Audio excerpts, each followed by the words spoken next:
All right, welcome. If you really want to scale your success and operate at that elite level, you have to get a handle on your day. So in this explainer, we're going to break down the actual blueprint top CEOs use to manage their time, their attention, and maybe most importantly, their energy. Let's dive right in. Does this sound familiar to you? I mean, it's a feeling almost all of us know, right? You end a day, your calendar was jam-packed, your inbox is empty, but you still have this nagging feeling that you didn't make any real progress. It's that classic trope of being busy instead of being productive. And look, that feeling, it's not just in your head.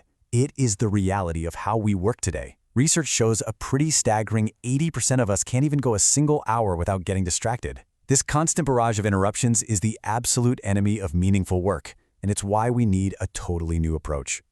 Okay, so let's really diagnose the problem here. Most of us are just caught in this reactive loop. We're just responding to emails, Slack pings, and those quick questions that are never quick. We're basically running on autopilot, just trying to get stuff done without ever stopping to ask if it's the right stuff to be doing. This next part is all about why that default mode is just failing us. This quote, this is the fundamental truth for anyone who's trying to level up. Seriously, the habits and the hard work that made you successful in your last role will actually hold you back as you take on bigger and more complex responsibilities. It's something a lot of CEOs learn the hard way. You can't just work harder. You have to fundamentally rewire your entire way of thinking for the new job you have. So, what's the big secret? Well, the best CEOs, they don't just manage their time, they manage their energy. Think about it. Time is fixed. We all get the same 24 hours. But our energy, our ability to have deep focus and make sharp decisions, that is a finite and frankly a much more valuable resource. Let's be really clear about what we mean by this. Stuart Fletcher, the former CEO of Bupa, put it perfectly. He said, being time-constrained is a given, but managing your energy is important. I'm very conscious of where I divert my energy and direct it. It's really that simple. It's all about aligning your most important work with the times of day you're at your absolute peak. Okay, so if we agree we need to manage energy and attention, not just time, how in the world do we actually do that? Well, this brings us to a really simple but incredibly powerful framework that's used by some of the fastest-growing companies out there. It's called the 3-2-1 system. And this isn't just about little tactics like time blocking. It's a whole new mental model.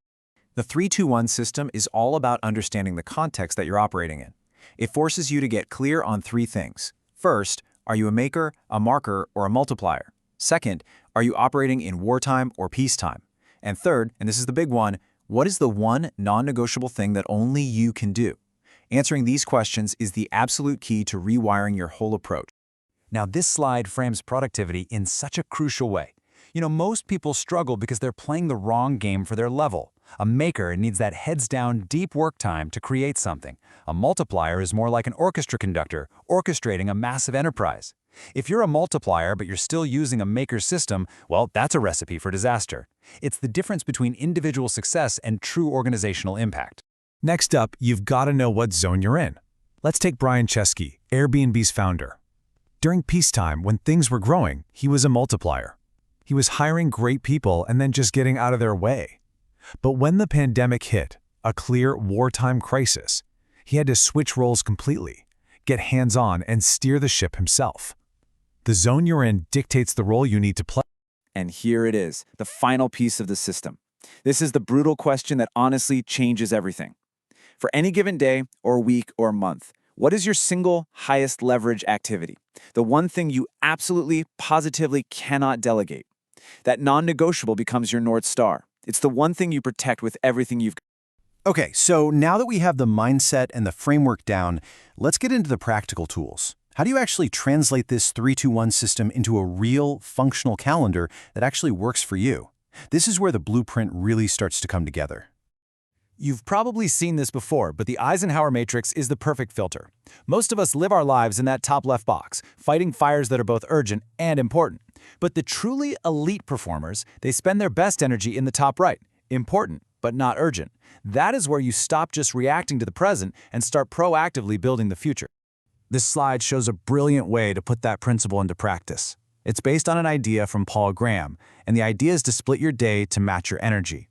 The morning is your maker time. That is sacred space for your most important deep work. The afternoon is manager time. That's when your energy is better for collaboration, meetings, and just communicating. I'm telling you, this one simple split can be absolutely revolutionary. And we can get even more specific. Neuroscience tells us that our brains work in these 90-minute energy cycles called ultradian rhythms. So the key here is to work like a sprinter, not a marathon runner. Go all in for a 90-minute focused block. And then, this is crucial, take a real 20-minute break away from your screens to recover. Aligning your work with these natural rhythms is a total game changer. Okay, and finally, let's talk about what might be the most powerful principle of them all: elimination. Real productivity isn't about adding more stuff to your plate, it's about what you are willing to take off it. This brings me to this fantastic story about Warren Buffett and his pilot.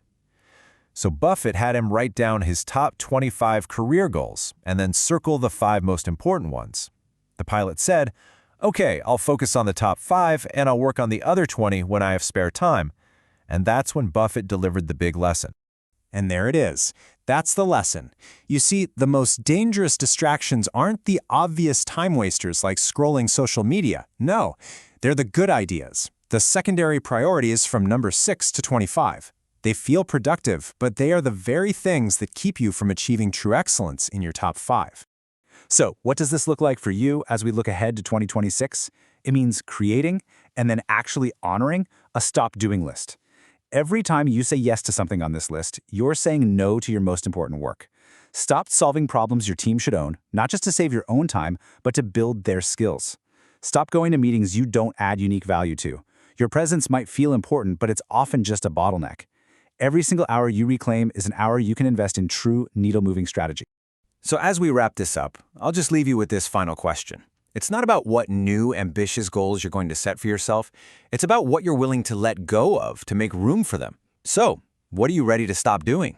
Your answer to that question might just define your success.